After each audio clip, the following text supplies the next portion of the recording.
In today's video, I'm going to teach you how to get a blue checkmark on OpenSea. The blue checkmark signals that your profile and collections are authentic and established, which helps buyers trust what they're seeing. We'll walk through where to go and what you need to have in place so you can meet the current verification criteria. Start by opening your browser and heading to OpenSea.io. Make sure you're on the official site and connect your wallet if you haven't already.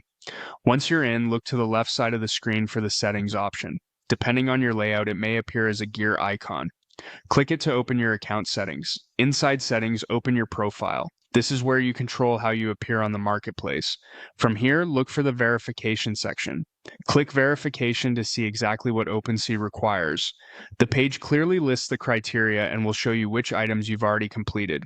Keep in mind that requirements can evolve, so always go by what you see on that page. First, make sure you have a username. Choose something unique, professional, and consistent with your brand across platforms. Avoid using names that could be confused with other projects or public figures, since impersonation risks can delay or block verification. Next, add a profile picture and a banner image. Use clear, high-quality visuals that represent you or your project. A recognizable avatar and a clean banner go a long way in making your page look legitimate and easy to identify. If your brand has style guidelines, stick to them here for consistency. You also need to verify your email address. In your settings, send the verification email and then confirm it from your inbox. If you don't see it, check spam or promotions. Verifying your email helps OpenSea confirm you can be reached for account-related communications. Connect at least one social account. Linking a public social profile provides additional proof that you're a real creator or team. Make sure the social account you connect is active and reflects the same branding as your OpenSea profile.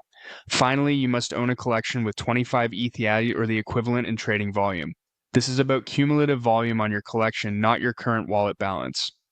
Focus on genuine community interest and transparent activity. Organic trading history is what matters here. Once you've met each requirement, the verification page will reflect your status and indicate your eligibility. That's the path to earning the blue checkmark on OpenSea. Thanks for watching, and good luck with your verification.